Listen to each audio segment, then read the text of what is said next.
show, the main story. I'm your host, Brian Leslie, coming to you from this beige void, which may be how a slice of toast sees heaven, but I can't be quite certain for sure. Now, if you're wondering what this show will be about, basically, it's going to be me covering some important issues while adding some comedy into the mix, sort of like what you see on The Daily Show, or Last Week Tonight. Basically, it's going to be me covering important issues and people while also trying everything I can to entertain you. Oh, don't worry about me not having an in-studio audience. I'm unusually comfortable doing comedy in dead silence. Now, the subject of my story this week concerns Donald Trump, the outgoing president of the United States and the only US president in American history to ever win a Razzie Award. That's not just a joke, that's a fact. He actually won a Razzie in 1991 for his role in the movie Ghosts Can't Do It, portraying a businessman negotiating a deal with Bo Derek. And if you want to know what that looks like, here is just a taste. In this room, there are knives sharp enough to cut you to the bone, and hearts cold enough to eat yours as hors d'oeuvres. You're too pretty to be bad. You noticed? That kissy face is perhaps the grossest thing you could ever put in a movie, and I'm very much including the guy in Holtergeist who peeled off his own face and the human centipede.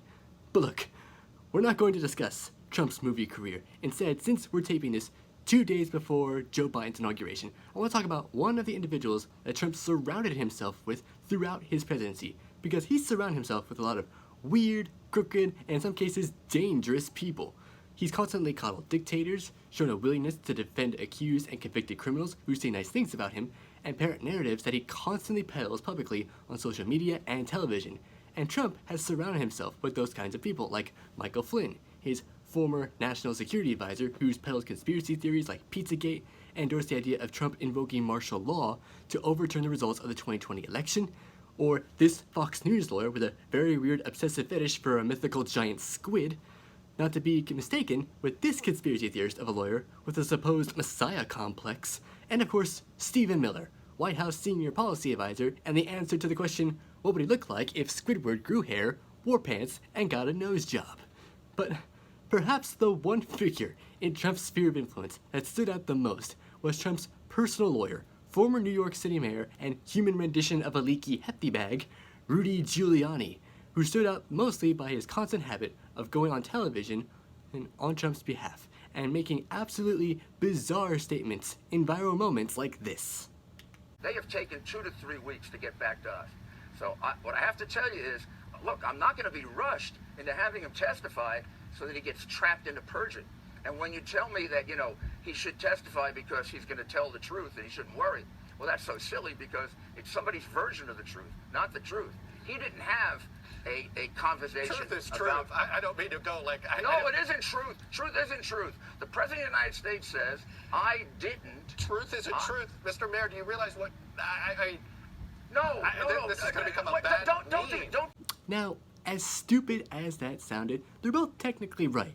Chuck Todd was right that that moment was going to become a bad meme, like this one of Chuck telling Rudy, knock it off, you're killing me, and that Rudy was right about the truth not being the truth. After all, there is no such thing as the truth, only who you choose to believe, and that's just not me saying it, I just listened to Jason Hudson. I admit, that last joke was specifically meant to appeal to those who played Black Ops Cold War. I hope you Call of Duty fans enjoyed that joke, because I guarantee nobody else did. Now, if you see my videos from my Facebook video installments at all, I've actually mentioned Giuliani before in my videos, during mostly my segment on the Republican Party late last year, when I showed you this clip of Rudy giving an unhinged but passionate speech in front of a landscaping company in Pennsylvania. How many votes do we have to be ahead? 400,000 is not enough? With 80+% counted, I think there's only 14% of the vote to go. Do you think we're stupid? You think we're fools? Is that supposed to be a trick question, Rudy? Because, yes, you are a fool. And now this is kind of awkward because I had some space for a joke here, but that didn't take much time at all. So instead, why don't I show you this picture of a deer with vampire teeth? Have you come to suck up my dead grass? I bet you have. How else do you explain those long teeth? Now, that would be an interesting thing to say if that vampire deer was imaginary, but it isn't. It's a real deer species. It's called the Chinese water deer, and those teeth are perhaps the absolute best substitute for a pair of antlers.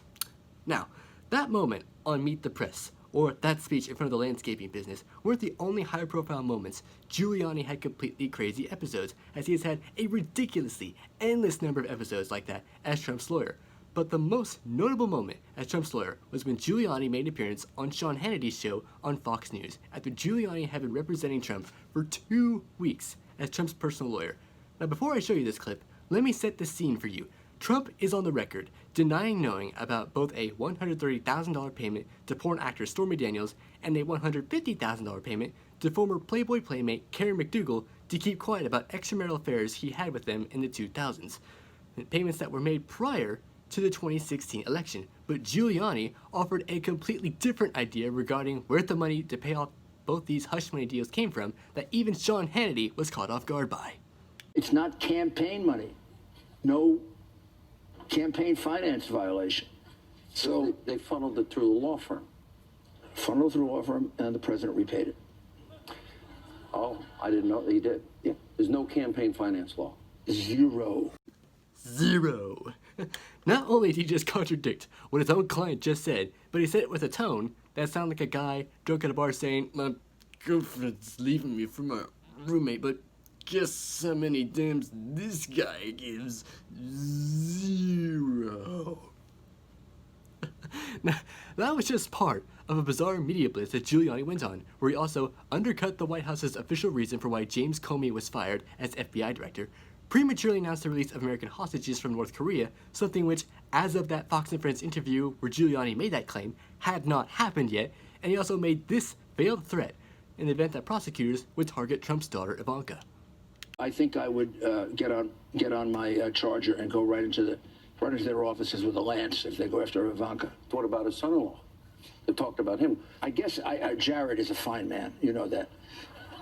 But men are, disposable. But a fine woman like Ivanka, come on.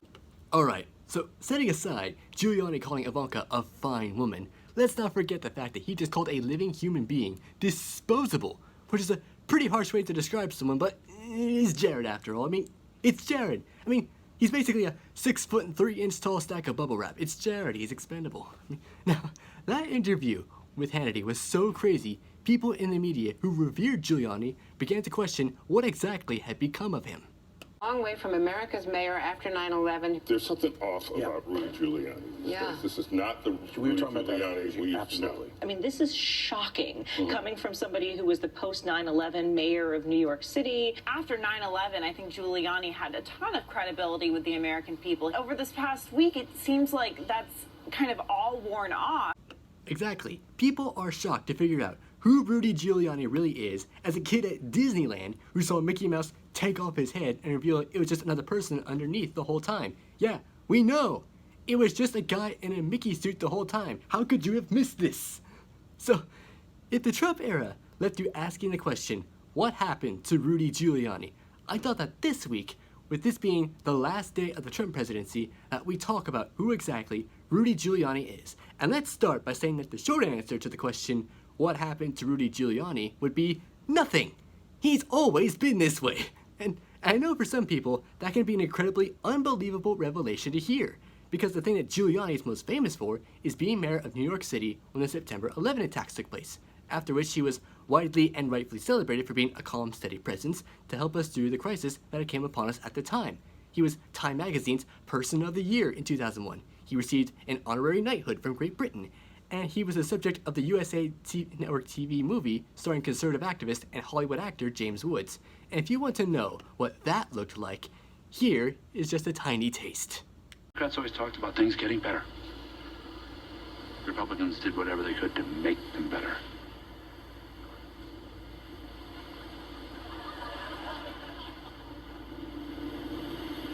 That's what we're here for, right?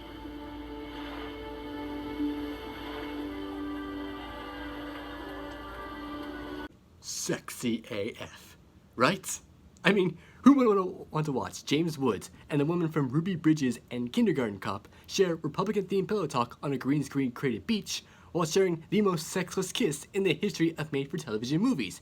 Especially since that movie, and this is true, has a 28% audience score on Rotten Tomatoes, with reviews saying things like that the movie suffers from a shallowness and rushed kind of hagiography, and that And I quote, Rudy seems to suggest that such passionate mood swings are nothing more than lint in the navel and wax in the ears of a great man being grandly operatic. And those were the only reviews that movie received. Now it's worth noting that Giuliani's weirdness, or as I call it, his Rudiness, was known by some who've had first-hand experience with how eccentric he truly was. Just listen to former MSNBC host and former ESPN sports commentator Keith Olbermann tell you a story about an experience he had with Giuliani. Let me set the scene for you. Olbermann was the MC at an event in the mid-90s for the Baseball Hall of Fame at New York City Hall, and Giuliani, as mayor at the time, was tasked with introducing Olbermann as the MC of the event. And I'm going to let Keith tell you the story from there. The deputy mayor greeted me, approached me. The mayor was a few steps behind her, and as she began to introduce the two of us, she realized he had begun to wander off. Rudy, Rudy, she bellowed. He wandered back. This is Keith Olbermann from ESPN. He's going to be the MC. You'll have to introduce him after you speak. The mayor seemed to be having a hard time focusing on me. I was thinking of the old joke, no, over here. Keep your eyes on the Olbermann in the middle of your screen. He extended a hand, missed mine, and then recalibrated, and as we shook hands, he grunted. The deputy mayor now roared at him. Rudy, you have to introduce him. His name is Keith Olbermann from ESPN. He's the MC. He turned and looked at her blankly and grunted again. Deputy Mayor Reiter now screamed at Giuliani. Repeat it to me! He looked at me and looked back at her and said, his name is Keith Olbermann from ESPN. He's the MC. With annoyance, Reiter said, thank you! And Giuliani smiled and wandered off again. I took my seat in the front row of the stage built atop the City Hall steps. The president of the Hall of Fame spoke first. The mayor sat next to me. And Giuliani then leaned in and whispered, your name is Keith Olbermann from ESPN. You're the MC. I introduce you.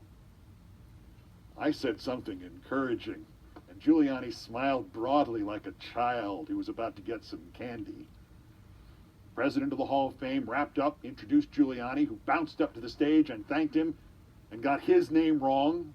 He then launched into a speech taking credit for the great spring weather, the terrific early season performance of the Yankees and the Mets and the Dodgers and the Giants, who had moved out of New York City in 1957. But if he'd been mayor, he said, then they wouldn't have moved out, and New York would have the 4 teams it deserves. And look at all these great players, and let me now turn it over to a good friend of mine and a great baseball man. And he looked at me and forgot everything. And finally, he looked the other way behind him where the deputy mayor was sitting with her head in her hands. Rudy Giuliani said loudly like this, what's his name? Who is he? And as the crowd, including some of my own friends, laughed, and some of the Hall of Fame players seated behind me gave me pats of consolation on my shoulder, Fran Reiter now screamed, Keith Olbermann from ESPN, the MC! You repeated it to me! Giuliani turned back to the crowd as if there would have been no way that they could have heard or seen any of that. And he said, let me turn it over to a good friend of mine and a great baseball man, Keith Olbermann, our NC from ESPN. I just sat there. More laughs and consolations came from the players behind me. And as I thought, should I go up there and say, thanks, Mayor LaGuardia? I concluded, no, I'm representing ESPN and the Baseball Hall of Fame. I can't do that. Okay, that is just embarrassing. And I know this isn't the point, but spare a thought there for that deputy city mayor who repeatedly told Giuliani that his name was Keith Olbermann. Could you imagine that deputy city mayor repeatedly telling Giuliani what his name was? I repeatedly told you, Rudy, his name is Keith Olbermann. How was I supposed to remember that his name was Keith Boulderman? Olbermann! It's Keith Olbermann! It is! Oh, Rudy. Oh, Rudy, you really stepped at it this time. But if you really want to know the full answer to the question, what happened to Rudy Giuliani, you have to go back before 9/11, when Rudy first entered the national stage back in the 80s, when Rudy was appointed to serve as a federal prosecutor, specifically as the U.S. Attorney for the Southern District of New York, where he not only acquired a lasting taste for the limelight, but he also came up with a way to turn his U.S. Attorney position into a platform to mold himself into a TV star. prosecutor, Giuliani took on the mafia and Wall Street insider trading.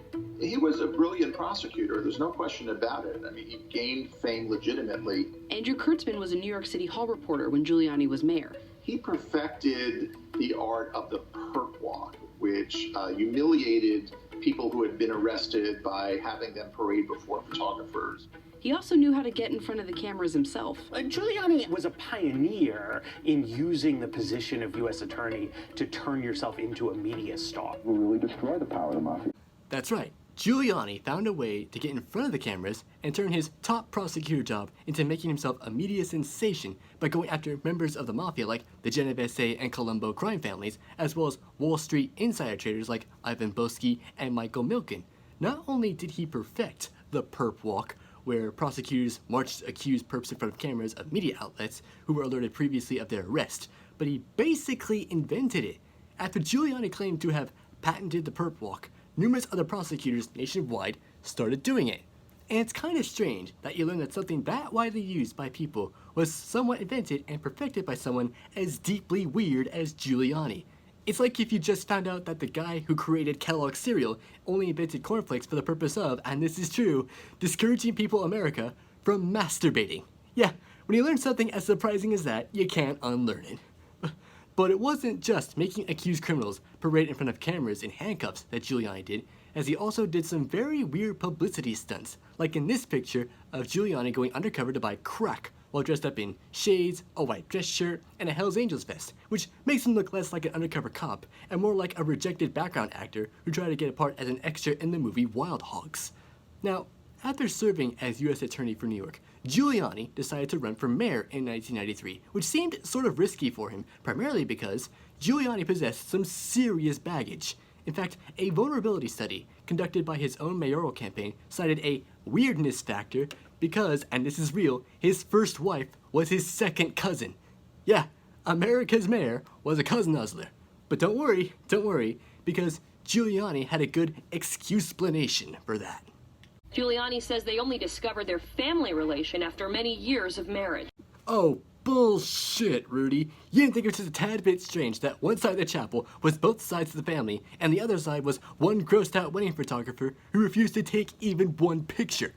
Now, despite that weirdness factor, Giuliani was elected mayor of New York, thanks mostly in part to an unpopular incumbent mayor and a referendum he supported to get New York's most conservative region, Staten Island, to secede from New York City's jurisdiction. That referendum passed, but unfortunately, its implementation was blocked by the state assembly.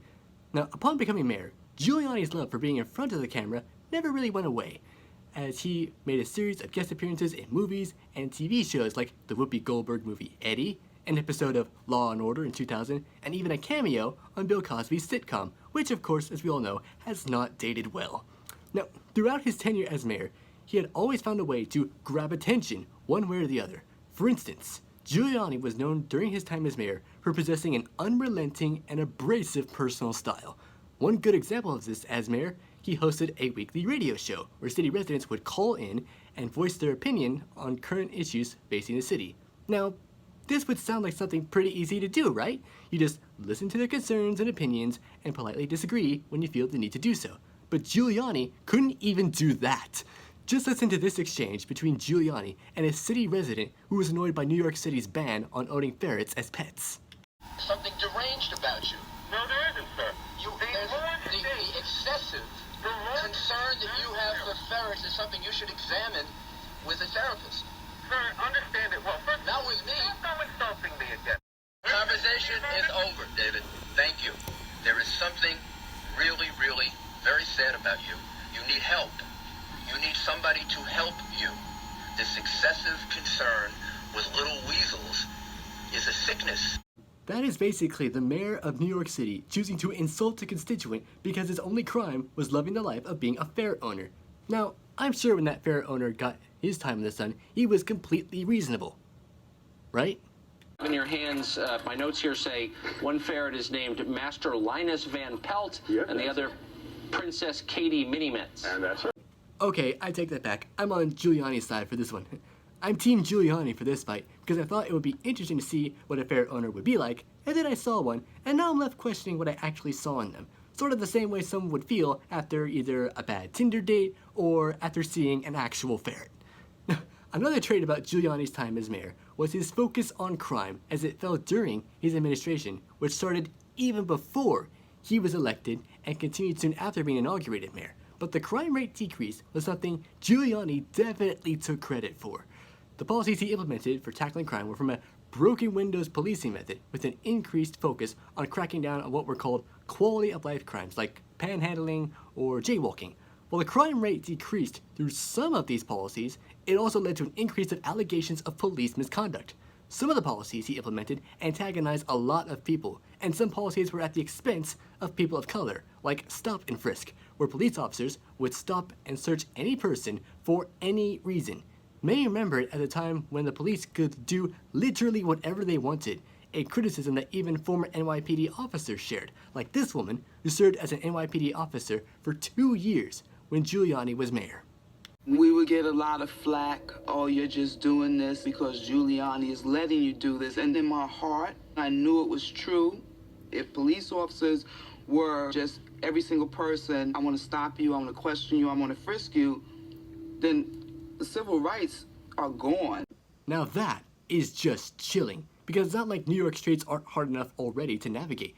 Before this pandemic, the worst you can do is run into a crowd of European tourists who don't know how to walk on the sidewalk correctly, and at best you can run into celebrities like either Billy Eichner or Pizza Rat. And that overtly pro-police stance led to NYPD officers facing a ton of scrutiny-worthy incidents, but the incident that received the most scrutiny had to be this. The last few years of Giuliani's term were racked by outrage over police violence. After men like 23-year-old Amadou Diallo and 26-year-old Patrick Dorsman were shot by police, even though they were unarmed. Giuliani have to step down! Enough is enough! It's true. In 1999, Amadou Diallo was shot and killed by police outside his apartment despite being unarmed. Now, the officers in Amadou's case were charged, but were eventually acquitted after the trial was moved out of New York City and in a more friendly jurisdiction in the state, which is the same way the first trial of the officers who beat Rodney King played out. But no riots took place, and the officers never endured a retrial. And the fact that those officers got away with killing Amadou is the most nauseating thing about Giuliani's tenure as mayor that I can think of, other than, of course, as I mentioned earlier, the fact that he married one of his own relatives. Now, those racial tensions in the aftermath of police shootings was one of the factors that killed Giuliani's hopes for making a U.S. Senate bid in 2000, along with moving out of the mayor's residence amid accusations of an extramarital affair, which he handled in the worst way imaginable. Giuliani told the media in an extraordinary news conference that he intended to separate from the First Lady. We've grown to live independent and separate lives. He'd given no heads up to his wife. Oh my God! That has to be the most humiliating way to end a marriage. Other than, of course, telling your wife, hey honey, guess what? It turns out we're related. Then, of course, 9/11 happened, and just like that, Giuliani's reputation was instantly solid gold. And upon leaving office, Giuliani cashed in by writing a book, making public speeches where he earned $200,000 for each speech he gave, and founded a consulting firm named Giuliani Partners, which advised governments across the globe on security. Now, I know this isn't the point, but Giuliani Partners definitely sounds like a euphemism for cousins who sleep with each other. Now, Giuliani was also a partner at the law firm Bracewell and Giuliani, where his clients included, just to name a few, the tobacco company UST, the private prison company Cornell, Bank of America, News Corp, which is the owner of Fox News, and Purdue Pharma, the pharmaceutical company that manufactured OxyContin, the drug responsible for starting America's opioid crisis. You know, the companies whose logos you'd see on a race car driven by the potential grizzly Betsy DeVos warned us about.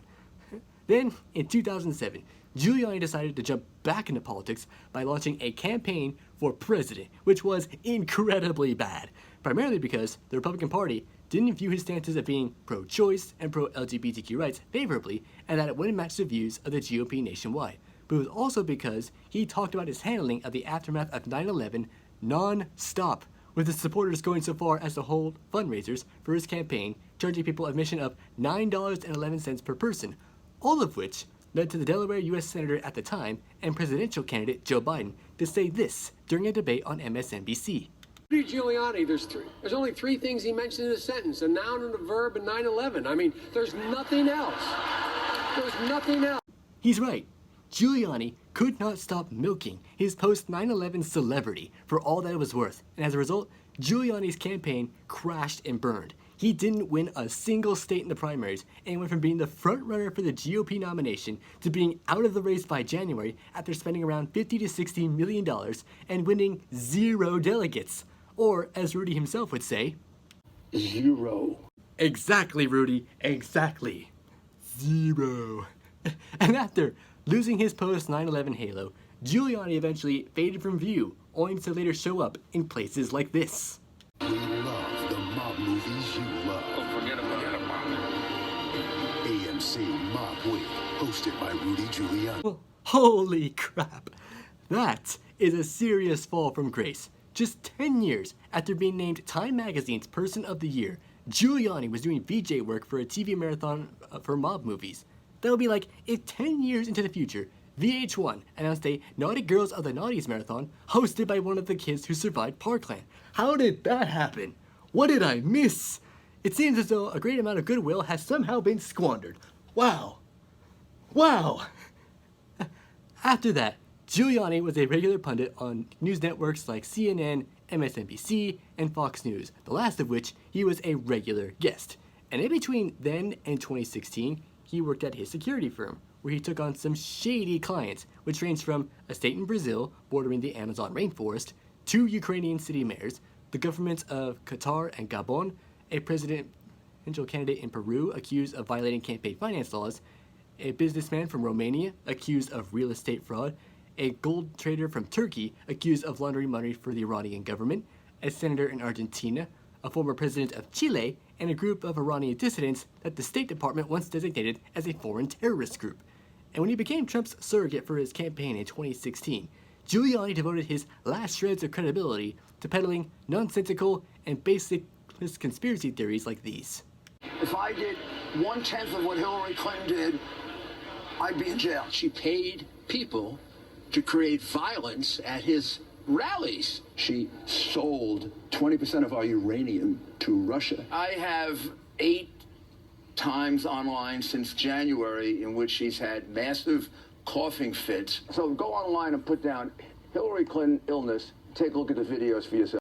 Now, obviously, all of what he just said was proven to be bullshit, but I also wondered about that last one he mentioned, where Clinton had an illness. It's a reference to a story in the New York Times that Hillary Clinton kept the case of pneumonia secret with the help of her staff on the 2016 campaign trail.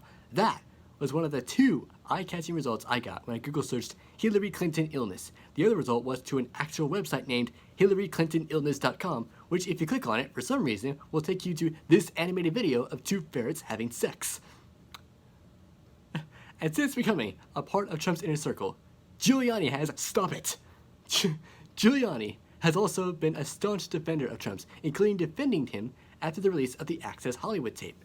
And after Trump was elected, there were rumblings about Giuliani being appointed as Trump's Secretary of State, something that Senate Republicans were unenthusiastic about, given the fact that, as I mentioned earlier, Giuliani worked with a ridiculous number of shady foreign characters. And while he never got appointed, Giuliani eventually replaced Michael Cohen as Trump's personal lawyer.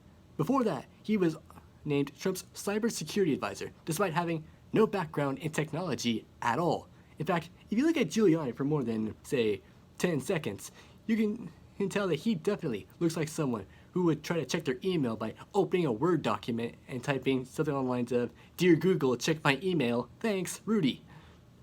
He's also had several moments where he didn't know how technology works, like, among other things, accidentally butt-dialing journalists while looking for dirt on Joe Biden, leaving a voicemail meant for Alabama Senator Tommy Tuberville, only to accidentally call a different senator, and sending out this tweet thread where he forgot to add a space between the period after G20 and in, which accidentally created a link that somebody bought for just $5, which if you click on, you'll get this message.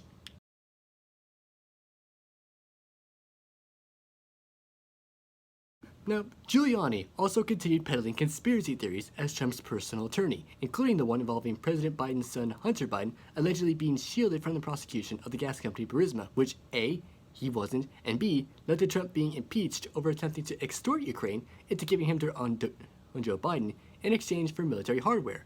And I had to mention that Giuliani pushed Trump into pursuing this theory without being a U.S. government employee, and having Giuliani work with those who were a part of the scandal, as former U.S. Ambassador to the EU, Gordon Sondland, said in his testimony in the first impeachment inquiry. Mr. Giuliani demanded that Ukraine make a public statement announcing the investigations of the 2016 election, DNC server, and Burisma. Mr. Giuliani was expressing the desires of the President of the United States, and we knew these investigations were important to the President. And that sounds legitimately shady, because Giuliani was doing this as Trump's personal attorney and not as a federal government employee. The only way it could have been more shady is if Giuliani just drove a giant truck around DC with a sign on the side that read, "Free ice cream in exchange for dirt on Joe Biden."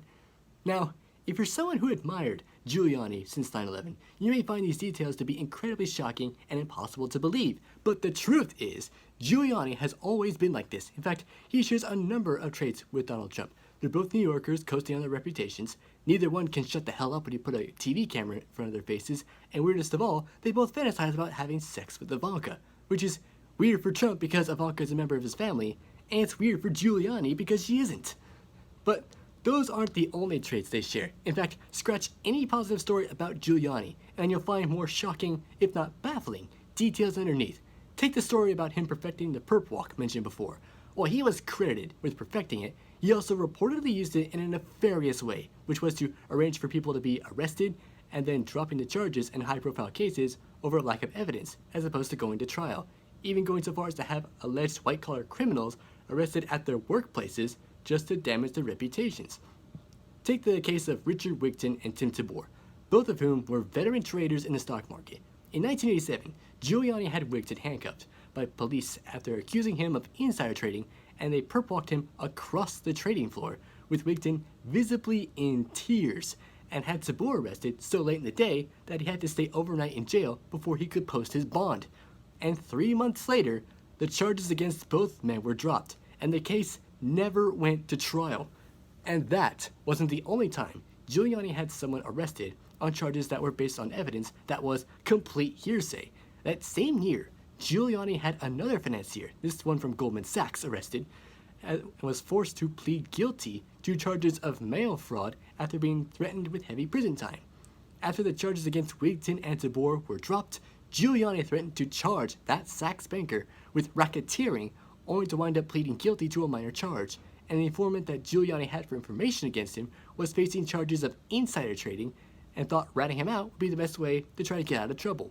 Basically, Giuliani has been accusing Robert Mueller and House Democrats of pursuing a witch hunt, when it turns out Giuliani has a history of pursuing actual witch hunts. It's like if we found out that Smokey was telling people to stop doing things that cause wildfires, only to find out he's being arrested and charged for arson. Also, pursuing charges based on the word of just one person making a random claim is just ridiculous. It's like saying that it's a crime to steal the look that you chose to wear that day. I mean, you could say that Chrissy somehow knew that Donna was going to wear that dress and chose to wear the same one to try and make herself look better in it, but there's also a decent chance that you didn't know that she owned the same dress as her, and the fact that they do might just be a coincidence. Now, other examples of nefarious actions by Rudy involve his handling of 9/11. While Giuliani did rightfully get praise for his handling of the aftermath of the attacks on the World Trade Center, his policies for how to manage New York City emergency services like law enforcement and firefighters was what led to New York's response to the attack to be so chaotic. Let me give you some context here. 9/11 wasn't actually the second time the World Trade Center was attacked. In 1993, a year before Giuliani took office, the World Trade Center was bombed in the parking garage, which left 6 people killed and more than 1,000 others injured. As a response to that attack, Giuliani had the OEM's main office for coordinating police and firefighter responses housed in the 23rd floor of the 7 World Trade Center building, not far from the Twin Towers that were hit by the hijackers. And he put their command center there against the advice of the head of the OEM. And before the towers came tumbling down on 9/11, the building and the OEM was evacuated, which made police and firefighter response coordination practically non-existent. And because of that chaos, more than 300 firefighters and a combined 60 police officers from New York and New Jersey died. So, Giuliani's decisions regarding emergency response coordination is what led to the chaotic response caused by 9/11. putting the office responsible for coordinating first responders in the event of a crisis in the building near the site terrorists attacked is perhaps the worst decision anyone could make. It's like destroying all the lifeboats on the Titanic right after it hits the iceberg, or choosing to edit Kevin Spacey into a movie just days before its release. The point is, Giuliani's response to 9/11 was chaotic while his message of unity was rightfully praised. And if that wasn't enough to show you how Giuliani shares Trump's fetish for causing chaos, he also, during the 9/11 aftermath, chose to use his sky-high approval and praise after the attacks to try to initiate a power grab and keep himself in power as mayor. According to a memoir written by former New York Republican Governor George Pataki, who was New York's governor at the time 9/11 happened, Giuliani asked Pataki to cancel the mayoral election, which was set for November 2001, telling Pataki that he had extraordinary powers to extend his tenure as mayor, a claim that Giuliani denies, and went so far as to say that Pataki's claim was, quote, bullshit, and that Pataki was just saying it to sell his book. So, the answer to the question, what happened to Rudy Giuliani, would be nothing at all. He's always been like this. The real question you should be asking is, what's going to happen to Rudy Giuliani? Well, as a result of his peddling of the conspiracy theory about Joe Biden's son and Ukraine, Giuliani is the subject of a criminal investigation by the Southern District of New York involving these two third-rate Shrek impersonators and whether or not he broke federal lobbying laws involving his campaign to remove Marie Yovanovitch as U.S. ambassador to Ukraine, funneling illegal campaign contributions to Texas GOP Congressman Pete Sessions, and involved a company named, and this is real, Fraud Guarantee. And recently, as of this taping, Giuliani had been lobbying Trump for a preemptive pardon over his actions being probed by the federal office that he once ran. So who knows what happens to Giuliani? Maybe he gets preemptively pardoned as Trump leaves office. Maybe he brings Trump down through sheer incompetence. Maybe he faces the possibility of getting sued for peddling election machine-related conspiracy theories. Or maybe he winds up getting prosecuted for inciting violence in that Capitol Hill riot earlier this month, calling for a, quote, trial by combat. At the rate we're going, Giuliani is so flawed as a human being that he just might up one day becoming president, which may be difficult because he won't be able to use the website Giuliani2024.com for his campaign because someone also bought that link and it leads to this animation of a dancing ferret flipping Giuliani the bird.